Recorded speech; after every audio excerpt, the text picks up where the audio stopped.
선생님 원래 중앙일보만 쭉 계셨던 건가요? 한국일보에 7년 있다가 65년 중앙일보 창간 때 창간 멤버로 이제 한국일보 7년 중앙일보 52년 야, 60년을 채우신 건가요? 59년 한 거죠. 선생님 지금 몇 년생이시죠? 36년. 중간에 신문사 말고 그 연구소 가셨던 때가 1년 딱 가가지고 피난가 있었지 그때. 왜 가셨던 때죠? 신문사 그렇게 오래 있으면 한 두세 번은 물을 먹거든.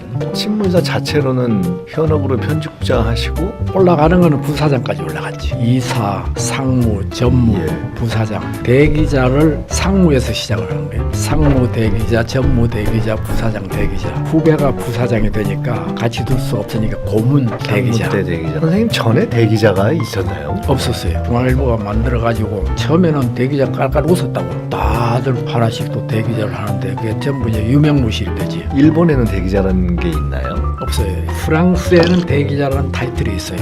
아 그래요?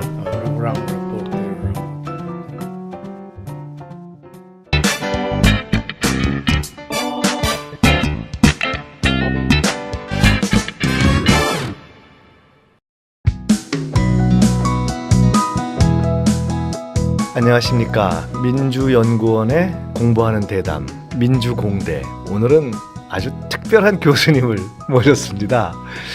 통상 저희가 더불어민주당과 상관이 있는 물론 독립적이긴 하지만 연구원에서 진행을 하기 때문에 통상 세간에서 볼 때 진보적이라고 하는 그런 이제 스펙트럼에 있는 분들을 많이 모시는데 오늘은 진보 보수를 떠나서 지성이라고 해야 될 그런 교수님을 모셨습니다. 60년간 언론에 몸을 담으신 그래서 대기자라는 타이틀을 우리나라에서 처음으로 몸에 부여받으셨던 중앙일보의 외교 전문, 안보 전문 저희가 대기자로 이렇게 알고 있죠. 김영희 선생님 모셨습니다. 선생님이라고 오늘은 호칭하는 것이 좋을 것 같습니다. 반갑습니다. 감사합니다. 네. 네, 반갑습니다.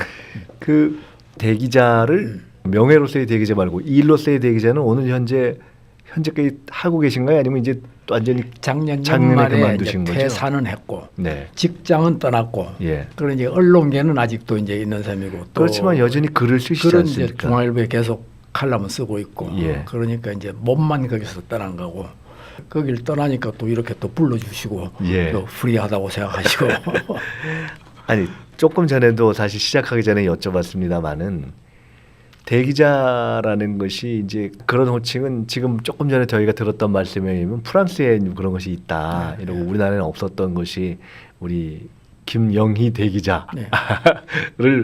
이 호칭 말고는 없겠다 싶어서 아마 그렇게 한 것 같은데 그때는 상황이 어땠습니까? 그게 왜 그러냐면 제가 이제 편집국장까지 지내고 또 출판본부장도 지내고 그 소위 이 기자가 올라갈 수 있는 데까지는 어지간히 다 예. 이제 지냈단 말이에요.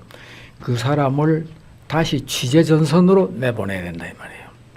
취재 전선으로 내보내야 되니까 이건 취재한다는 건 기자 아닙니까?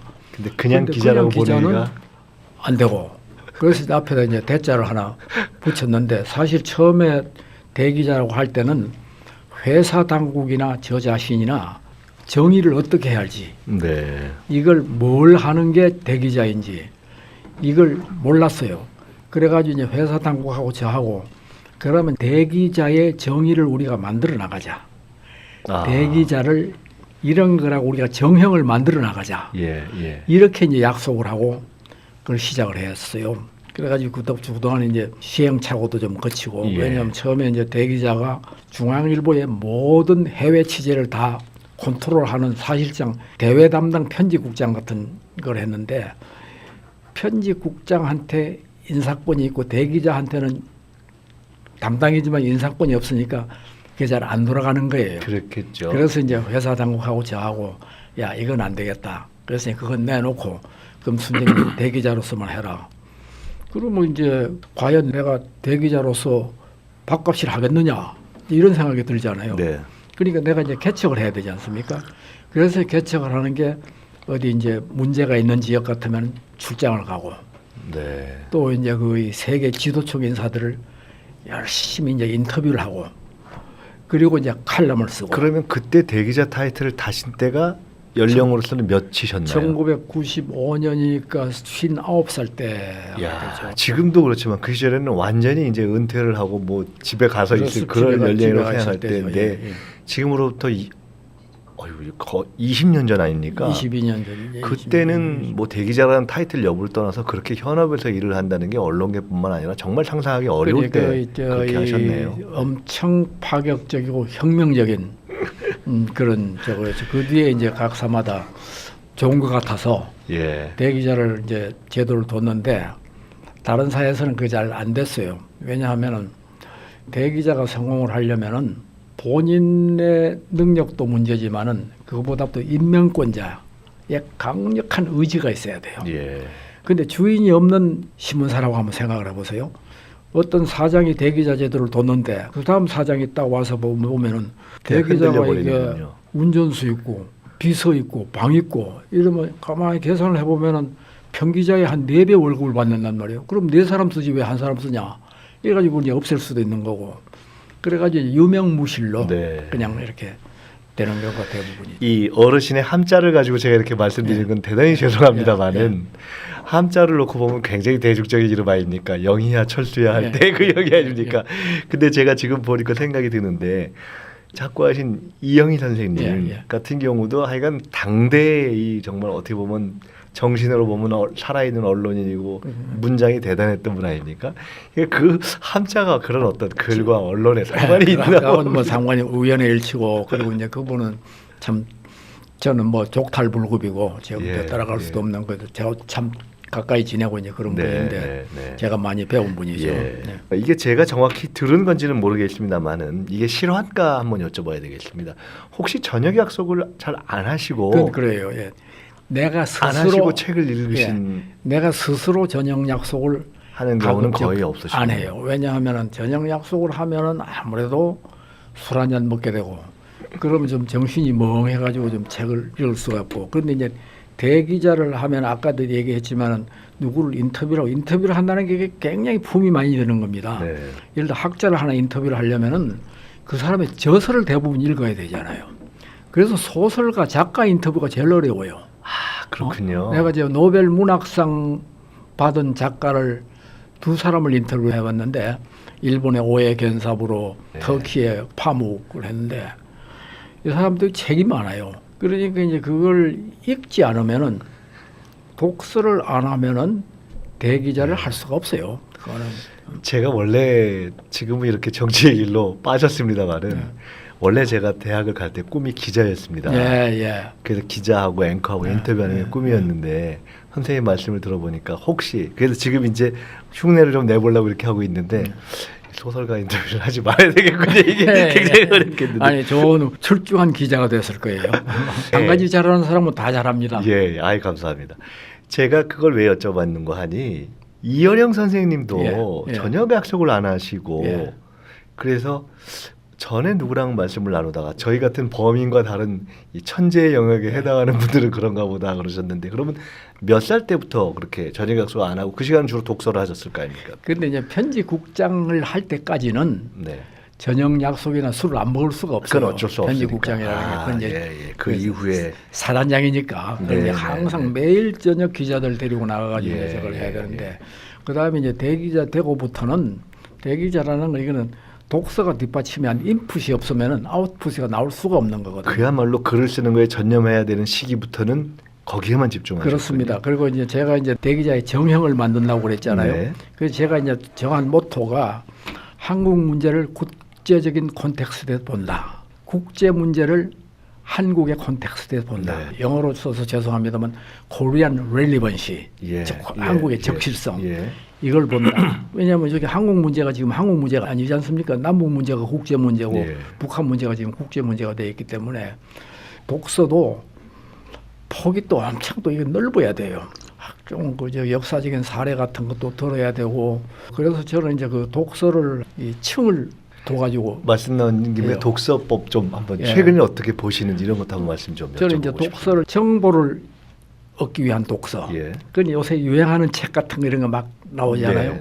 그런 데서 빨리빨리 예를 들어서 4차 산업혁명입니다. 그러면 그걸 이제 빨리 뭐 슈바브의 책 같은 걸 이제 읽는 거 그건 정보를 위한 독서고. 정보를 위한 독서. 그다음 차원이 이제 지식을 위한 독서. 전문 서적을 좀 읽어야 된다는 거고. 그 다음에 이제 가치를 위한 독서. 가치를 네, 위한. 가치를 위한 독서는 주로 이제 문사철이죠. 네. 그 중에서도 이제 역사하고 철학이 예. 이제 많이 이제 거기 들어가는 거고 그 세 가지 층으로 이걸 읽지 않으면은 한 가지라도 거기서 빠지면은 우선 내가 만족을 못해요. 글을 쓰고 나서도.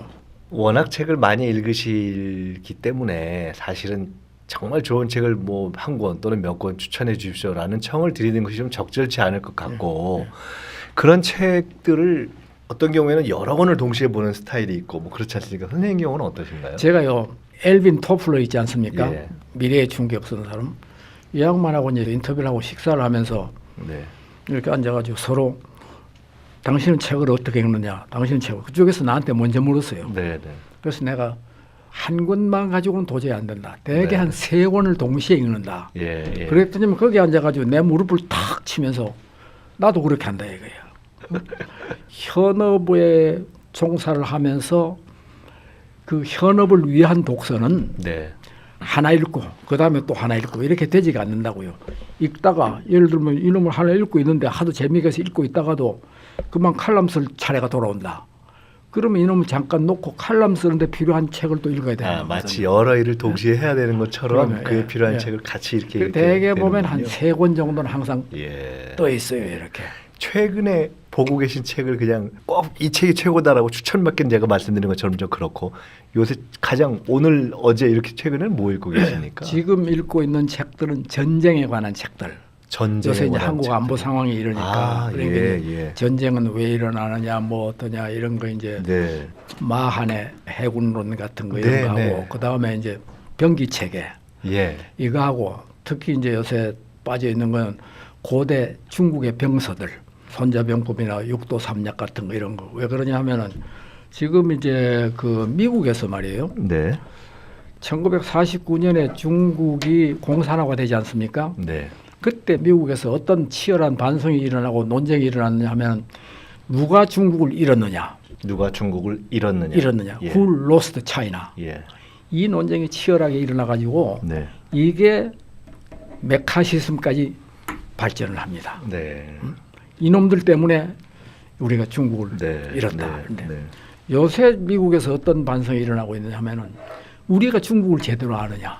네. 우리 중국한테 속은 거 아니냐? 그래가지고 그 저이 읽으셨겠지만은 키신저의 그 유명한 온 차이나 네. 중국론을 보면 말이에요. 이게 참 재미있는 것이 그 양반이 삼국지 읽었겠어요? 삼국지를 읽지도 않았으면서 그 제갈량 얘기가 나오고 바둑 얘기가 나오고 네. 바둑 얘기가 나올 뻔해 그리 기보까지 나온다고. 네. 온 차이나에 네. 중국이 어떤 나라냐? 우리가 중국한테 속고 있다. 중국의 웃는 얼굴 뒤에 숨어 있는 그 진짜 얼굴. 이걸 촉발을 시킨 책이 지금 이제 무슨 책이냐고 하는 게 아직 안 읽었다면 권하고 싶은 게 우리나라에 번역돼 나온 게 100년의 마라톤이라고. 네. 100년의 마라톤. 마이클 필스베리라는 사람이 이제 썼는데요. 네. 왜 100년의 마라톤? 1949년에 중공이 수립되지 않았습니까? 네. 마이클 필스베리 이름은 들어본 것 같습니다. 예. 2049년까지가 100년이 되거든. 네. 그 100년 동안에 중국이 옛날의 영화를 되찾는다. 네. 그게 중국의 꿈이고 그게 시진핑의 그 중국 역사적으로夢입니다. 딱 정리했군요. 근데 거기를 보면은 순전히 이게 그 이 병서 네. 여기 보면 중국 사람들의 기만 전술, 이간 전술, 또 간첩 이런 DNA가 쭉 흘러나온다. 그래서 심지어는 등소평의 도광양효까지도 지금 의심을 하기 시작을 한다고요. 네. 그 자체가 일종의 그 기만일 자체가 수 있다. 기만 전술 예. 이렇게. 선생님 말씀을 들으면서 야, 역시 보시는 게 다르구나 하는 생각이 들었는데 최근에 저도 이렇게 서점에 가서 전쟁사에 관한 책들이 네. 흥미로워서 한두 권 이렇게 사서 본 게 있거든요. 그런데 지금 병서에 대한 말씀을 하시니까 제가 이거 뭐 공자 앞에서 문자 쓰는 것 같아도 굉장히 죄송스럽지만 이런 생각을 해본 적이 있는데 한번 여쭤보고 싶습니다. 손자병법을 보고 제가 가끔 드는 생각이 예. 이 지피지기면 거기서 이게 백주병. 웍에 백전백승이라고 예. 하는 거 백전불태라고 예, 하지 예, 않습니까? 그걸 보면서 제가 이런 생각을 했습니다. 왜 백전백승이라고 안 했을까? 즉 전쟁을 정말 치르는 사람들은 전쟁이라는 것이 남의 목숨 갖고 하는 거 아닙니까? 그렇죠. 전쟁이 얼마나 두려운 일인지 얼마나 무서운 일인지 알기 때문에 진정 군사를 다루는 사람들은 그래서 아마 이것이 싸우지 않고 이기는 것이 최상이라고 했다는 것이 그런 것 아닌가라는 생각을 해봤습니다. 동시에 저는 최근에 미국을 보면 가령 콜린 파월 같은 경우가 국무장관을 했는데 최고의 존경받는 군인이었지 않습니까? 근데 가장 불필요한 전쟁을 피한 국무장관이었지 않습니까? 최근에 트럼프 대통령 아래서 여러 가지 논의가 될 때도 군인 출신들이 와서는 굉장히 절제된 언행을 하지 않습니까? 그리고 저는 어디나 잘 모르는 사람들이 이게 좀 막 그렇습니다. 함부로 하지, 전쟁과 군사를 아는 사람들은 사람의 목숨, 전쟁, 군사를 굉장히 조심스럽게 하는 것이 아닌가 그런 생각을 해봤는데. 그건 아주 정확한 말씀인데요. 제가 사드 논쟁 때 제가 이제 사드를 많이 비판을 했거든요. 사드 그러셨죠. 필요 없다. 그리고 수도권이 이게 방위가 안 되는데 뭐가 이게 필요하냐 하니까 이제 국방부 당국자들이 저를 찾아와가지고 이제 거기에 카운터 아규를 할 거 아닙니까? 저를 설득시키려고 할 겁니다. 그때에 강조를 하는 게 군인들이 전쟁을 제일 싫어합니다. 그렇죠. 왜냐? 전쟁의 무서움을 알기 때문에. 그래서 손자병법에서 그 손자도 완성을 목표로 하는 게 아닌가거든요. 그렇죠. 완성을 목표로 안 하죠. 전쟁의 완성이라는 게 있을 수가 없네요. 정의로운 전쟁이라는 게 있을 수도 없는 거고. 그렇기 때문에 전쟁은 안 하고 상대방으로 하여금 우리의 목적에 따라오도록 이렇게 만드는 거. 그러니까 그게 참, 저도 그 손자병법을 전쟁이다 보면서 하는 건데. 특히 이제 육도 삼약 같은 걸 봐도 이제 그래요. 왜냐하면 이거는 내가 싸우는 게 아니고 내가 A라면 B하고 C끼리 싸움을 붙여가지고 내 목적을 달성을 한다고요. 참 지금 그런 DNA가 흐린다는 것이 요새 미국에서 일어나고 있는 중국을 우리가 제대로 알았느냐 하는 그 반성론이다 이런 얘기입니다. 미국은 그게 바로 이제 그 아까 얘기하는 그 100년의 마라톤에 들어 있고 거기에서 이 사람이 이제 필스베리는 그 사람의 20대, 내가 30대에 워싱턴에서 제가 항상 코멘트를 따던 중국 전문가인데 그 책을 보면 이 사람이 그 뒤에 수많은 중국 사람들을 만나가지고 실증적으로 썼어요. 그래가지고 이제 이 사람이 인상을 받은 게 모택동이 장정 중에도 항상 옆에서 떼지 않았던 게 자치통감이다.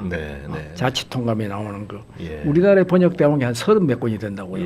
거기에 나오는 이제 쭉 그 맥심들, 격언들, 경구들 이런 걸 이제 쭉 했다는 얘기죠. 보통 이제 우리나라에서 이런 얘기를 많이 하지 않습니까? 뭐 언론 또는 언론에 대한 수준 이런 걸 얘기하지만 뭐 그런 걸 떠나서 실제로 특히 우리나라가 국제 문제에 대해서는 전반적인 지성이나 언론이나 정치나 좀 약하지 않습니까? 약합니다. 근데 그런 상황에서 사실 국제 분야를 쭉 이렇게 원래 그걸 무슨 전공을 하신 우리가 흔히 대학 개념으로 얘기하는 전공은 아니시지 않습니까? 쭉 해오셨는데 그런 과정에서 아마 제가 듣기로는 뭐 매일 뭐 한국, 미국, 일본 등의 이제 신문을 탐독하신다고도 들었고 무슨 학자로 따지면은 무슨 나는 어떤 이론이다, 어떤 파다 뭐 이런 게 있을 수 있지만 선생님께서 이렇게 국제 문제를 보는 어떤 관점, 태도, 경향 또는 학문적인 입장 이런 거를 딱 얘기하기 어렵겠지만 저희가 이해한다면 또 정의한다면 어떻게 브랜드를 만드실 수 있을까요? 저는 이제 그 이 정치 외교 이거의 그 이 알파에서 오메가 처음부터 끝까지는 평화라고 봐요. 정치와 외교의 알파 오면 평화다. 평화에서 이제 모든 게 이제 시작이 되고 이제 끝이 나야 되고 그래서 제가 그 이런 얘기를 들어요. 예를 들어서 임동원 전 국정원장이 피스메이커라는 책을 쓰지 않았습니까? 책을 써가지고 김대중 전 대통령 내외분이 참석한 가운데 출판 기념회를 열었다고요. 저보고 거기서 축사를 해달라고 그래요. 사평이지 일종의. 그래서 뭐 저하고 관계도 있고 해가지고 이제 나갔는데 소개를 뭐라고 하느냐 하면은 보수 언론사의 진보 언론으로 돼 있어요. 지금. 보수 언론사의 진보 언론인. 그리고 보통 세미나 같은 데서 사회자가 나를 소개할 때는 진보로 소개를 한다고요. 아니 예를 들어 최근에 사드 논란이 있을 때 사드 그게 뭐 의미 있냐 이렇게 말씀하셨으니까요. 우리의 통상적인 구분법으로 보면 진보 더 나가서 아주 나쁘게 보면 아주 아주 저쪽이라고 볼 수 있는 거죠. 최근에 1월 27일자에는 제가 한미연합훈련을 축소라도 해야. 그렇게 말씀하셨죠.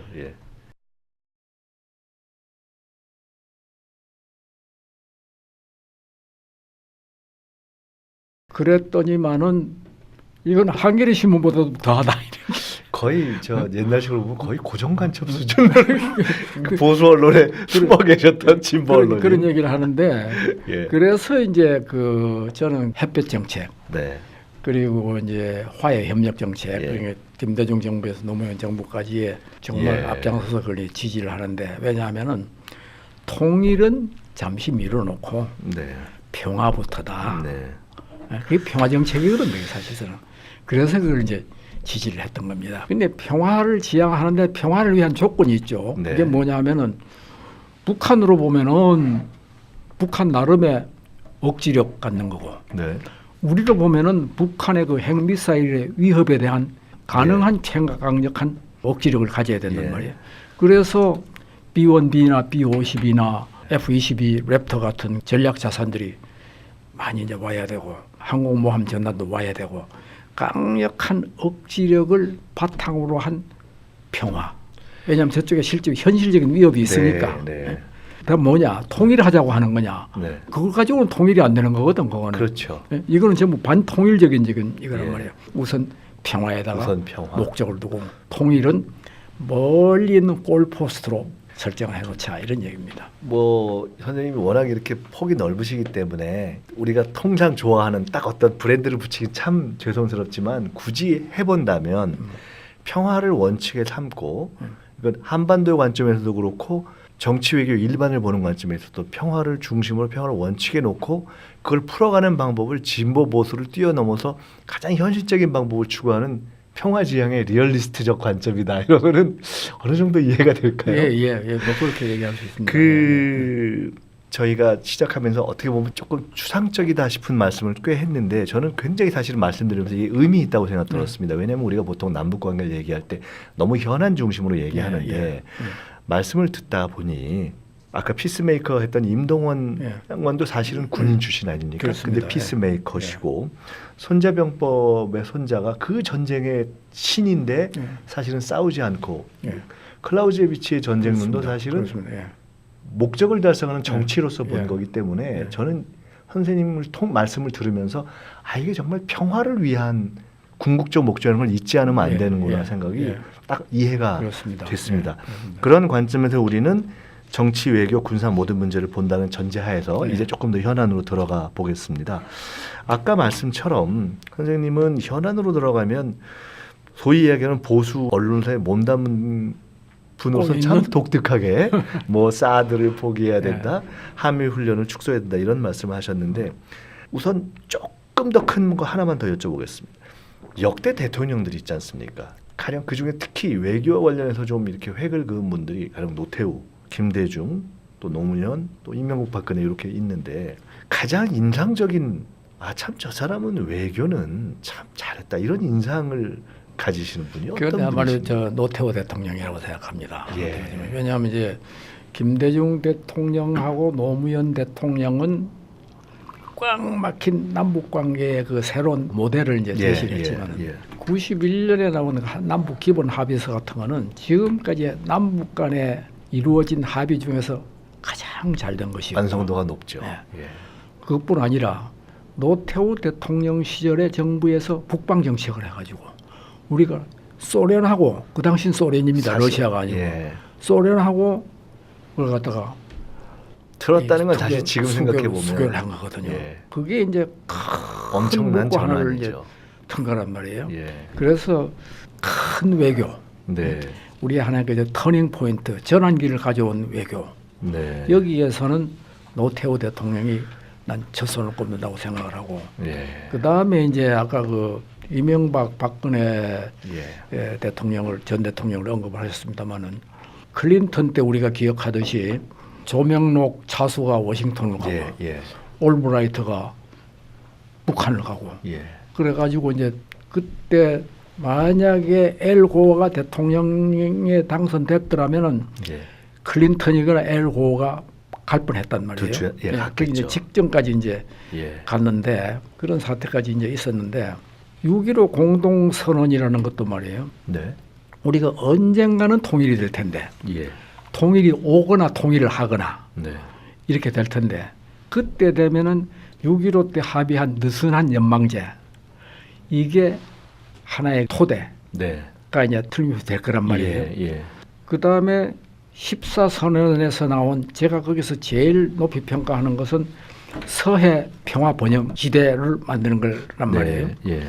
그게 상당히 그 이 몽상가적 아이디어인데 비저너리한 네. 아이디어지만은 모든 거는 역사는 비전에서 시작되는 거니까 네. 거기에서 취할 것들이 굉장히 많다고요. 네.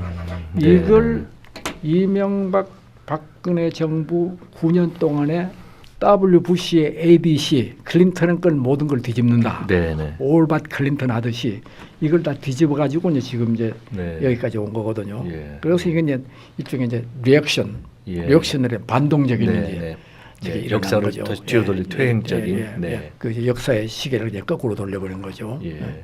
원래 그저 질문으로 그렇게 돌아간다면은 평가를 하시는군요. 예. 노태우, 김대중, 김대중, 노무현. 그 중에서도 노태우가 가장 얼음을 깬 거죠. 그러니까 그 시대적 상황이라는 걸 조건으로 놓고 본다면 그 조건에서 할 수 있는 가장 큰 전환을 그렇습니다. 했고 또 더구나 보수적인 기반이라는 그럼요. 걸 생각하면 더욱더 쉽지 않은 것을 했다는 점에서 네. 노태우 대통령 평가할 수 있고 김대중 대통령은 뭐 굳이 평가할 필요도 없이 저희가 아는 바인데 특히 거기서 그 6.15 항중에 사실 그때도 저희도 굳이 통일 방안 문제를 꼭 넣어야 되나라는 게 진보 진영에도 있었습니다. 그런데 낮은 단계 연방제와 국가연합의 접점을 찾아서 그걸 어쨌든 딱 해서 향후에 기틀로 잡았던 점 지적해 주셨고요. 그다음에 노무현 대통령의 경우에 그 서해 평화 협력은 사실은 늘 고민하게 되는 NLL 문제를 몽상가적인 비전을 가지고 제기했다. 그 참 굉장히 아주 공감이 가는 그런 말씀인 것 같고요. 선생님 그런데 이건 어떻습니까?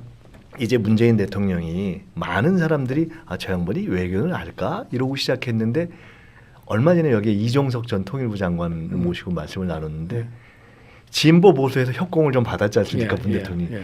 근데 그거를 놓고 본다면 상당히 균형 감각을 가지고 온 편 아닌가. 그래서 일종의 평창 구상이 지금 현재까지 문 대통령의 집중점인데 평창으로 일단 쫙 주변을 몰아 끌어들여서 수렴이 된 거죠. 끌어들여서 거기서 한번 뒤집자는 거지 않습니까?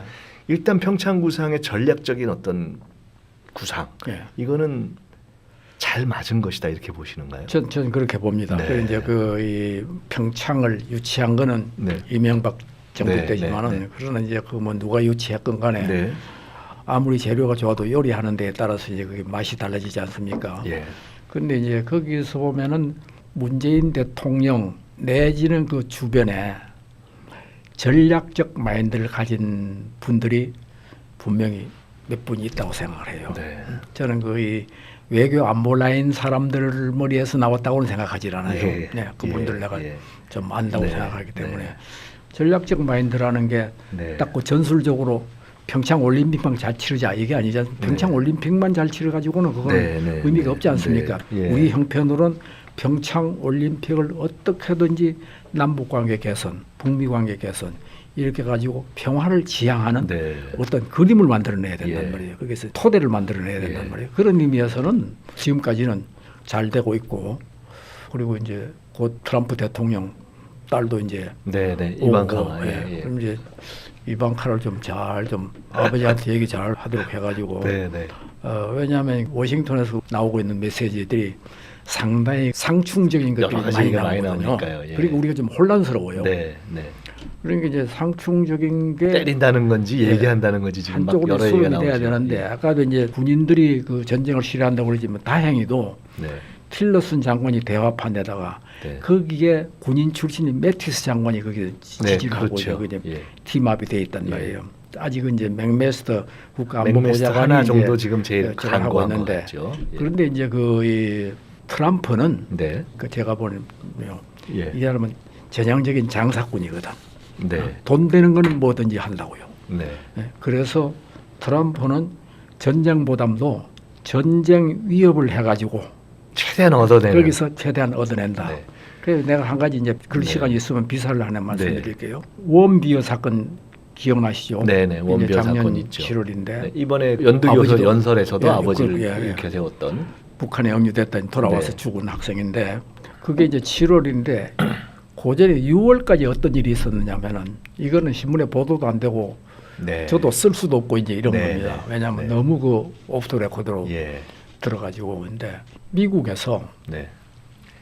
트럼프의 직계 가족 포함해서 짐작하십시오. 네, 물론 네, 네, 추측에 네. 맡깁니다. 네, 네. 트럼프가 가장 사랑하고 아끼는 가족 포함해서 부장관급 고위관리, 네. 차관보급 이런 사람들을 백악관 비행기로 평양에 보내가지고 거기에 있는 억류된 사람들을 데리고 오고 그리고 그 후속으로 북미 외교장관회의를 열고 또 그 후속으로 연락사무소를 네.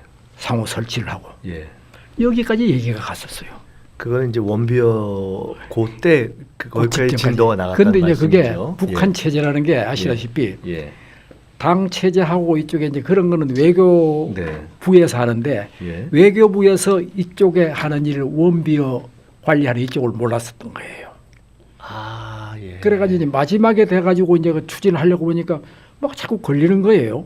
네. 그러니까 이제 외교부에서 고위층을 통해서 알아보니까 그때 이미 원비어가 코마 상태에 빠져 있던 거예요. 네. 그래가지고 그게 날아가 버린 겁니다. 전에 방코 델타 뭐 이런 것도 예. 국무부 따로 어디 따로 그럼요, 이렇게 하다가 그럼요. 재무부 따로 하다가 예. 그런 것처럼 그런 일이 있었군요. 제가 왜 얘기를 하느냐 하면은 예. 트럼프의 그 생각, 의지 이거는 트윗으로 말하는 거하고는 달리 뭐 내 복합적일 수 책상에는 있다. 내 책상에 김정은 것보다 더 큰 뭐 네. 핵단추가 있다. 네. 이런 걸 액면대로 우리가 받아들여서는 안 된다 이런 얘기입니다. 네, 네, 네. 그런 것까지 다 일을 추진을 하고 있었단 말이에요. 어쨌든 지금까지 놓고 본다면 전쟁이 날 듯할 정도까지의 어떤 말포탄을 서로가 쏘면서 제일 경제적인 득을 많이 본 것은 아주 좋게 표현해서 미국과 트럼프 대통령 아닙니까? 그렇죠, 어쨌든 제일 그렇죠. 많이 예, 팔았고 예, 예. 그리고 실제로 본인이 이야기했던 것은 대선 과정이나 이럴 때 같이 햄버거 먹고 얘기하고 싶다라는 얘기까지 예. 이미 했던 것이고 예. 그러니까 상당히 움직일 수 있는 폭이 넓다고 봐야 그러네요. 예. 되고 예. 실리적이다. 아까 예. 장사꾼이라고 표현하셨는데 이방카 말씀하셨으니까 이제 그런 점에서 이방카는 저는 그래서 사실은 펜스와 이방카를 양손에 쥐고 있다 저는 이렇게 생각하거든요. 그래서 여지가 있다고 보는데 김여정은 어떻게 보셨습니까? 이번에 김여정을 그러니까 선생님은 많이 관찰하셨기 때문에 더구나 언론인으로 관찰하셨기 때문에 다 떠나서 이미 언론에 나온 거 말고 한 정치인으로서 어떤 또는 외교적인 어떤 사절로서 김여정에 대한 탁폭을 어떻게 저는 보셨습니까? 상당히 이 좋은 인상을 받았어요. 네. 왜냐하면은 행동 거지 매너가 네, 예. 물론 이제 리허설을 많이 했겠죠. 네. 주의를 많이 받고 네. 가지고 아주 그 정리가 돼 있고 예. 모자라지도 않고 넘치지도 예. 않고 예. 심지어 이 턱 위치가 턱선도. 좀 살짝 이렇게 들어가지고 예. 미소도 그저 잔잔하게 네. 이렇게 짓고 예. 그러면서 또 할 말은 또 다 하고 문 대통령이 특사로 오셨습니까? 하니까 주저없이 특명을 받고 왔습니다. 네. 탁 하고 예. 그 다음에 이제 또 분위기가 많이 풀리고 나니까 돌아갈 때는 꼭 오세요. 네. 이런 걸 하고. 그래서 나는 이 김정은이로서도 김여정을 보낸 게 성공을 했고 예.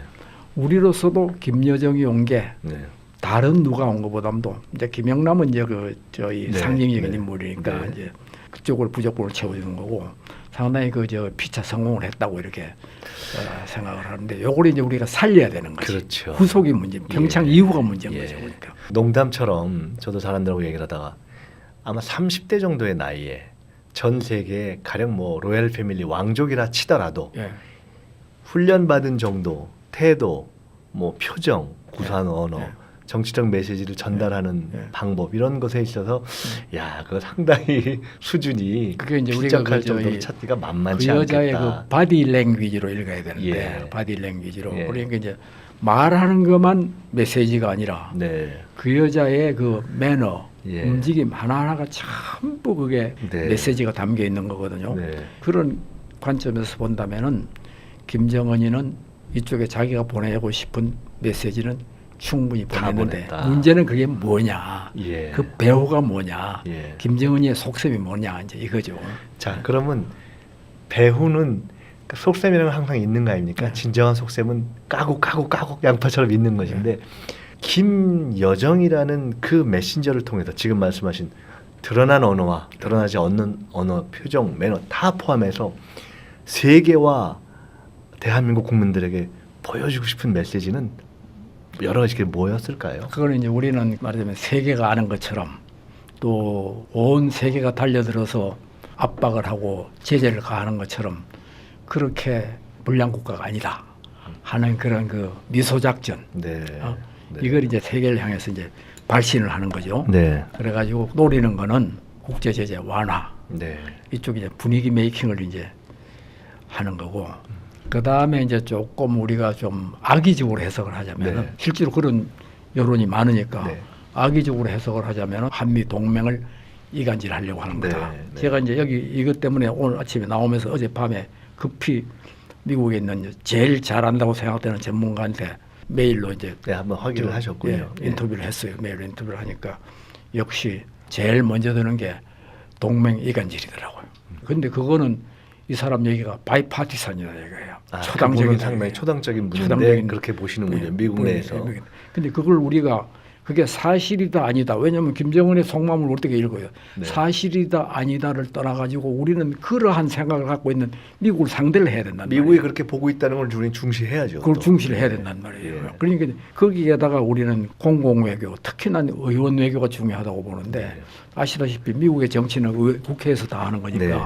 의원 외교가 중요한데 우리 국회의원들이 아직도 그런 인식과 자질이 훨씬 부족해요. 두 가지 여쭤보고 싶은데요. 하나는 선생님 평소에 가령 이렇게 오늘 아침 인터뷰, 메일 인터뷰 말씀하셨지만 이게 그냥 막연한 나타나는 것이 아니라 아주 미묘한 감을 다 잡아야 되는 거 아닙니까? 그러면 그렇게 미국 조야가 돌아가는 예를 들어 저는 김여정 문제를 어떻게 보냐 이런 것들에 대한 느낌을 그때그때 착 체크하시기 위해서 보실 때 여긴 짚어봐야지 라고 이렇게 착 짚어보실 거 아닙니까? 그때 대략 그런 정도로 교감하시고 짚어보시는 채널 이 정도 짚어보면 내가 대략 미국은 감 잡았다 하는 게 몇 군데 정도 짚어보시면 돼요. 그걸 이제 제가 한 미국 쪽에 한 너댓 군데.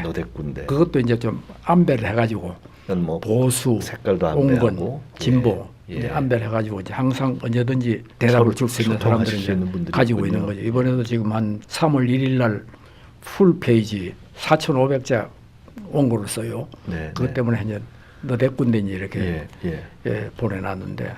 그래가지고 지금 말씀하신 대로 내가 감을 잡은 걸 갖다가 그 사람들은 어떻게 생각하느냐. 네. 그걸 다 전부 다. 그분들은 또 선생님의 판단을 또 듣고 싶어 그렇죠. 하니까. 말랑하죠. 왜냐하면 그 사람들도 여기 오면 또 나를 만나고 싶어 예. 하고 나하고 이제 얘기를 듣고 싶어. 그러니까 이제 상호적인 거죠. 네. 또 하나 여쭤보고 싶었던 것은 사실은 이거 조금 조심스러운 얘기인데 이 미국 정치를 아주 내밀하게 아는 경우가 우리가 아까 뭐 외교 전반도 그렇지만 또 많지 않지 않습니까? 상대적으로 우리가 미국에 가서 공부를 해도 미국 정치를 아는 것이 아니라 다른 걸 보고 오는 경우가 많지 않습니까? 근데 지금 이제 이렇게 보는 분들이 있습니다. 트럼프 대통령이 어쨌든 국내적으로는 지금 만만치 않은 상황 아닙니까?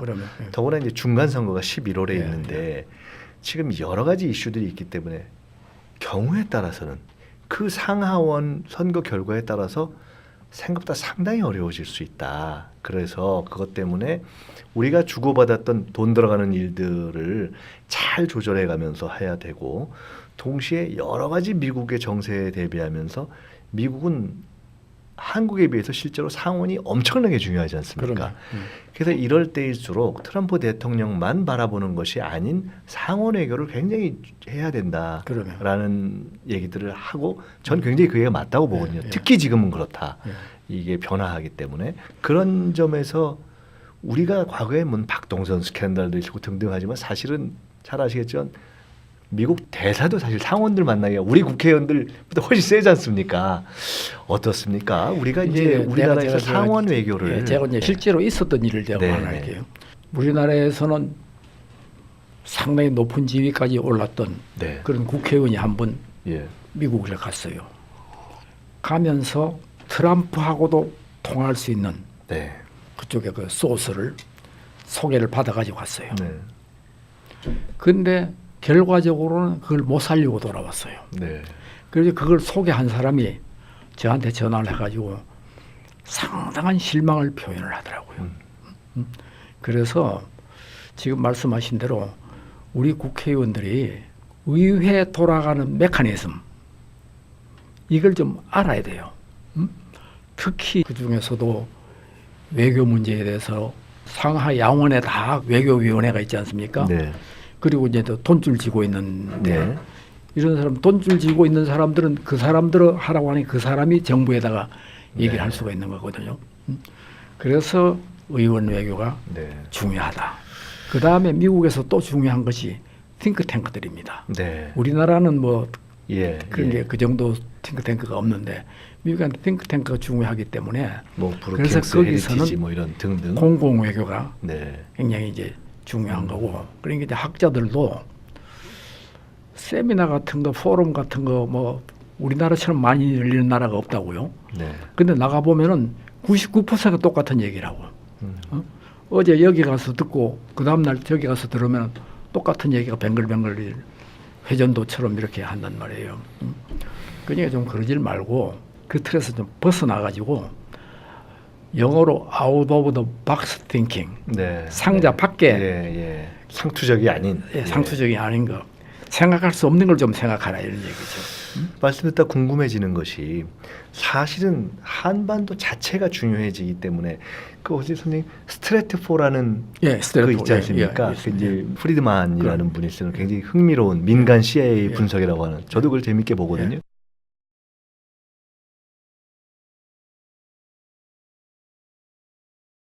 근데 예를 들어 저는 한국과 한반도에 대한 분석은 사실 한반도에서 이제 잘 정리해서 타전하는 것을 외국에서 미국에서 제일 관심 가질 수 있을 정도의 때가 되지 않았는가 하는 생각을 많이 하거든요. 때가 좀 지났죠. 지금 네, 사실 지났죠, 이제 우리가 사실은. 우리가 이제 그런데 예. 우리는 아직도 우리보다는 일본이 먼저 알아야 되고 미국이 먼저 알아야 예. 되고 당연한 걸로 이렇게 생각을 하고 있는데 예. 이게 이제 빨리 이게 뒤집어져야 된다고. 근데 사실은 얘기해요. 북한에 대한 판단, 미국, 중국에 대한 판단을 종합적으로 해서 한반도 정선 이렇게 간다 하는 얘기를 한반도에서 나온 분석이 야 정말 들을만하다 이렇게 돼야 맞는 거 아닙니까? 그 제가 그래서 예. 아까 이제 그 예. 100년의 마라톤 얘기에다가 예. 키신저의 그 온 차이나 중국문 네, 얘기를 네, 했는데 네. 우리는 어릴 때부터 삼국지 다 읽었잖아요. 네. 제갈량이 누군지 강태공이 네. 누군지 다 알잖아요. 네. 근데 삼국지를 안 읽은 키신저가 제갈량 그걸 책을 얘기를 쓰고. 갖다가 거기다 썼다고요. 그럼 우리 학자들은 뭘 하고 있냐 이거죠. 네. 그러니까 동양사 하는 사람들은 중국사 하는 사람은 중국만 하는데 이놈이 외교 안보 쪽하고 이게 접속이 안 되는 거예요. 네. 링크가 안 되는 거예요. 이게 링크만 되면은 우리가 미국 사람들이 가르쳐 줄 수가 그렇죠. 있다고요. 중국은 그렇게 보는 게 아니다. 네. 중국의 본심은 이거다. 중국의 DNA는 이거다. 예. 이 수준까지 갈 우리가 포텐셜, 잠재력은 갖고 있는데 아직 이걸 그걸 엮어내는 다 살리지를 못하고 있는 거죠. 그래서 사실 제가 뭘 여쭤보고 싶었냐면 미국을 짚어보기 위해서 탁탁탁 짚어보는 것처럼 미국 쪽이나 일본 쪽에서 야 한반도 정서 어떻게 봐야 되지 하고 그쪽에서 정말 돌아가는 걸 탁탁탁 짚어보는 대상으로서의 한국 사람들 중에 아마 뭐 선생님 들어가실 겁니다. 그런 채널이 좀 안정적으로 있다고 봐야 될까요? 조금은 있다고 봐야죠. 조금 있다고 봐야 이제 조금 있다고 봐야 지금 이제 본격적으로 늘려야 되고 그걸 이제 늘려야 그렇게 되는 되는데 거죠. 근데 이게 이제 뭐 하고 가려고 되느냐 하면은 조금 추상적으로 들릴지 몰라도 이게 우리가 스테이크홀더다. 네. 우리가 주인이다. 예, 주인의식이 주인의식이 부족한 거예요. 예. 이게 우리 문제인데 예. 이게 우리가 더 잘 알아가지고 우리가 저 사람들한테 얘기도 해주고 저 사람들 이렇게 유도를 또 해주고 저 사람들이 우리한테 물어야 되는데 우리가 그 사람들한테 우리 문제를 그 그게 사람들한테 단지 정보를 전달하는 묻는다. 것이 아니라 사실 우리의 관점과 전략을 전달하는 걸 통해서 사실은 그 사람의 생각을 변화시킬 수 있는 거 아닙니까? 그러면. 그런 정보를 만들어내는 것이 참 중요하다라는 네. 생각이 들고요. 선생님 이제 조금 좁혀서 네. 이제 결국 앞으로 어떻게 할 거냐 그렇죠. 인데 어느 정도 이제 사실은 이미 선생님께서는 과거 사드에 대해서 야 굳이 이렇게 사드에 집착할 필요 있냐는 말씀도 하셨고 최근에 글을 통해서는 이게 북이 핵이나 미사일을 포기하는 것이 그 길로 가기 위해서 우리가 한미 훈련 같은 경우도 경우에 따라 뭐 축소 또는 잠정 뭐 보류 네. 또는 그에 상응하는 사인 이렇게 할 수 있는 것이 아니냐라고 말씀하셨고 그 조지아대 박한식 교수 선생님께서 잘 아시고 또 평가를 많이 하시고 굉장히 잘 아시지 않습니까 북을. 근데 그분은 실제로 북이 핵이나 미사일을 포기하고 미국과 경제 협력을 미국이 돈만 낸다면 할 수 있는 거라는 듣기에는 몽상적인 그런 전망을 하시지 않습니까? 자, 이런 것들이 갈 수 있다는 얘기를 이미 하셨는데 네. 좁혀서 대통령이 말한 여건, 즉 북에 간다는 여건은 즉 정상회담의 여건이기도 하고 미국을 끌어들이는 여건이기도 하지 않겠습니까? 자, 평창 이후에 그 다음 스텝에서 미국에서 논의되는 여러 가지 중에 군사적 옵션을 막아내면서 더 평화로 갈 수 있는 그 여건을 만들기 위한 여건은 무엇이고 그거는 우리는 어떻게 해야 되느냐? 그 말씀을. 오케이. 우선 북한에 대해서는 네. 우리가 할 수 있고 또 하는 게 바람직한 것이 네. 개성공단 재개입니다. 네. 금강산 재개입니다. 개성공단, 네. 금강산. 그걸 하면서 남쪽용으로 우리 국내용으로 이산가족 상봉을 해야 되는 거예요. 네. 네. 그러면 이제 이게 또 시비가 일어나요. 어떤 시비가 일어나냐면 이게 국제제재에 국제제재에 맞냐, 걸린다 안 아니냐. 걸린다 네, 이런 네. 일이 나는데 실제로 이거는 국제사회를 설득하기가 그렇게 어렵지가 않은 상황들입니다. 이 정도는 이 설득해야 정도는 된다. 설득을 해야 되고 설득할 수 있고 예. 그리고 이제 동시에 지금 이제 유엔 사무총장이 북한을 지금 가기로 돼 있단 말이에요. 네. 그걸 우리가 좀 긴밀하게 네.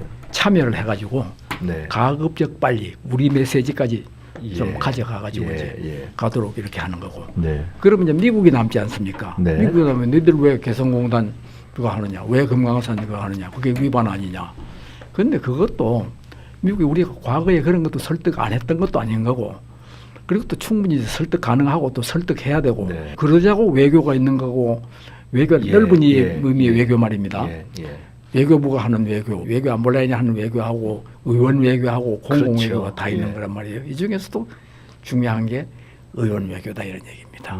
그리고 설득을 이제는 가능하다는 그렇게 얘기죠. 보시는군요. 그래서 예. 이제 그 아까 그 세 가지 오이사 조치까지 그 네, 이제 포함이 네. 되는데 이까지 다 해제를 해가지고 그렇게 해놓고 김정은의 반응을 보는 거죠. 그럼 아까 우리가 이제 김정은이 속셈이 뭐였냐 하는 게 거기서 나타나게 되는 거죠. 네. 그래서 결국은 우리가 국제사회를 설득해서 할 수 있는 선제적인 조치를 해가면서 북을 반응을 보고 미국과 북의 대화를 끌어들이는 그런 정도 하면 아마 문 대통령이 얘기하는 그런 여건으로 갈 수 있는 실마리가 풀리지 않겠는가 예, 예. 하는 말씀인 것 같습니다. 선생님, 대통령께 언젠가인가 글을 통해서 이렇게 조언하셨습니다. 여우의 지혜와 맹수의 결단이 필요할 것이다. 예. 지혜는 알겠는데 아마 그 말씀을 하실 때는 아마 대통령이 어느 시점에서는 이런 결단을 불가피하게 해야 될 것이다라고 생각하시는 게 있었을 것 같아요.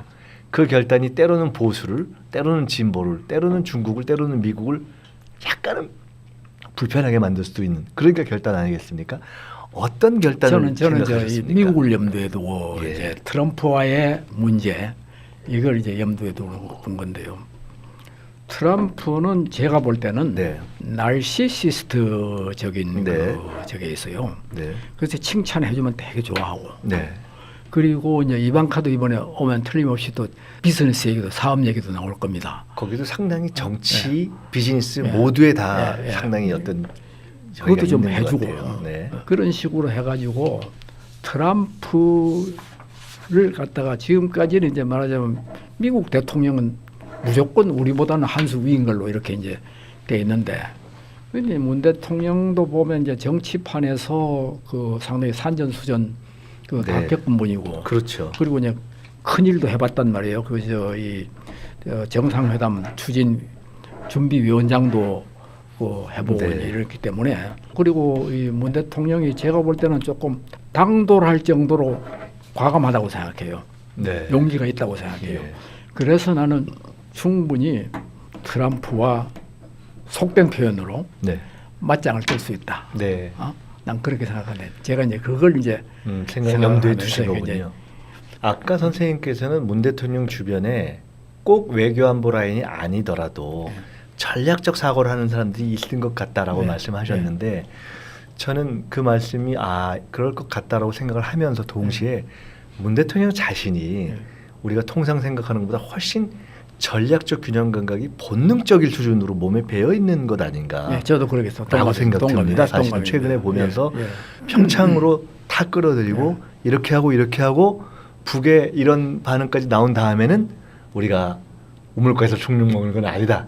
이 모든 것이 어마어마한 균형 감각, 그 처음에 이제 그 예. 우리가 여건을 만들어가면서 하자 네. 한 것도 그거는 엄청난 균형 그 감각이죠. 깊이 생각하지 않고는 그게 나올 수 없는 생각된 말이거든요. 답변이죠. 평소에 예, 이제 예, 생각을 예, 해뒀다는 예. 얘기고 그게 이제 미국 대책인 네. 거고 그렇죠. 일본 대책인 거고 네. 이제 그런 거죠. 왜냐하면 그걸 갖다가 그쪽에서 오라고 그러는데 덥석 받아버리면 미국에서 하면 난리가 날 겁니다. 왜냐하면 펜스가 온 거는 그런 거 말리러 왔던 거거든. 그렇죠.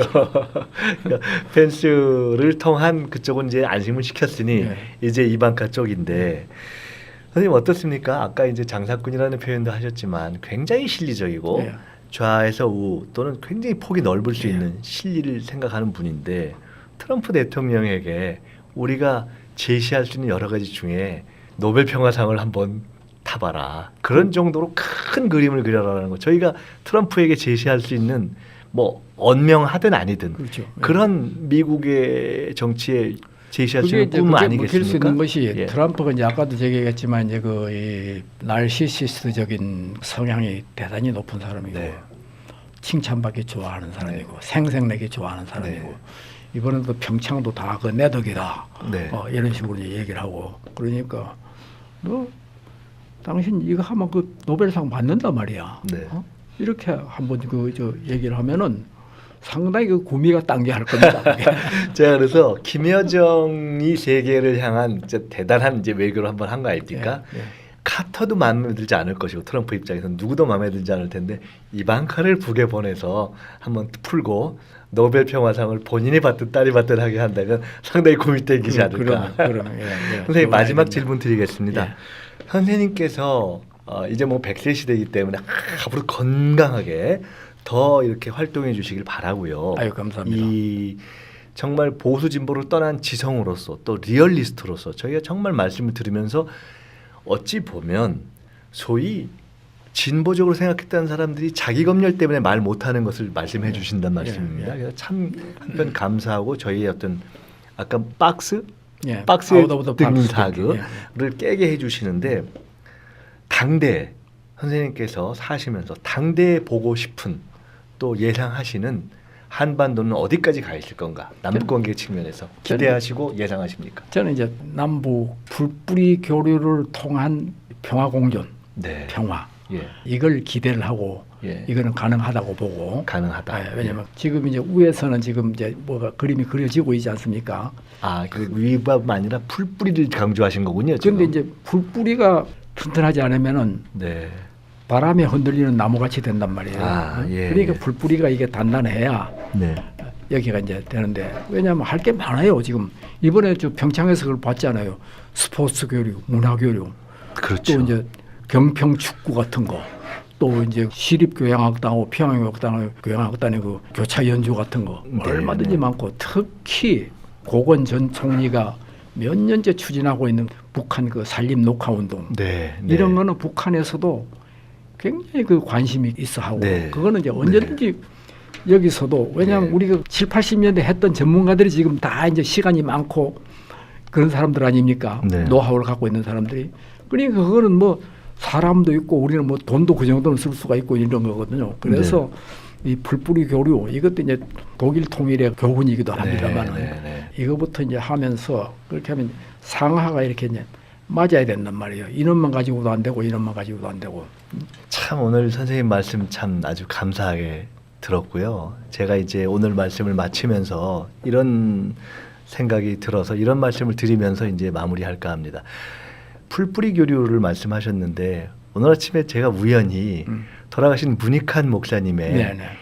히브리 민중사가 증보판으로 새로 나온 그 앞부분을 읽었습니다. 아. 근데 문익환 목사님께서 민에 의한 통일만이 그 진짜다 이렇게 네, 네. 어떻게 보면 제가 그걸 보면서 그렇지 이게 양쪽의 권력 간의 문제가 아니라 민에 의한 것이 진정하게 지속 가능하지라는 생각이 들었습니다. 그래서 선생님의 말씀에서 어떤 일맥상통을 느꼈고요. 또 평화공존을 말씀하셨는데 잘 아시다시피 김대중, 김정일 정상회담 당시에 두 분의 비화 가운데 어느 정도 하면 통일이 되겠느냐 이렇게 하니까 김대중 대통령이 우리가 뭐 한 10년 하면 평화공존에서 되지 않겠냐 이렇게 하니까 김정일 위원장이 그렇지 않다고 최소 30년 이상은 평화공존 해야 될 거라고 얘기해서 오히려 내가 놀랐다고 김대중 대통령이 그때 음. 말씀하셨던 예, 것이 예, 있습니다. 예, 예. 기억이 나서 그런 장기 평화 공존으로 가야 된다는 적어도 그 길은 열어야 되겠다는 것입니다. 얼마 전에 저희가 연구원에서 3.1운동 임시정부 이제 100주년을 내년에 남겨두고 있는데 3.1운동 임시정부 그리고 남북을 오갔던 백범을 우리가 다시 예, 되살리자라는 예, 얘기를 예. 했습니다. 백범 김구 선생, 문익환 목사님, 예. 좀 전에 말씀드렸던 김대중, 김정일, 오늘 우리가 모신 김영희 선생님의 저기까지 예. 우리는 좌우와 진보를 떠나서 같은 울림과 같은 메시지를 예. 듣습니다. 예. 그건 뭐냐? 결국은 나라와 민족의 장래를 고민하는 그런 그렇습니다. 선각, 예. 지혜, 예. 그리고 거장, 예. 그리고 어르신들의 말씀이 다 한맥이구나 하는 말씀을 듣고 예.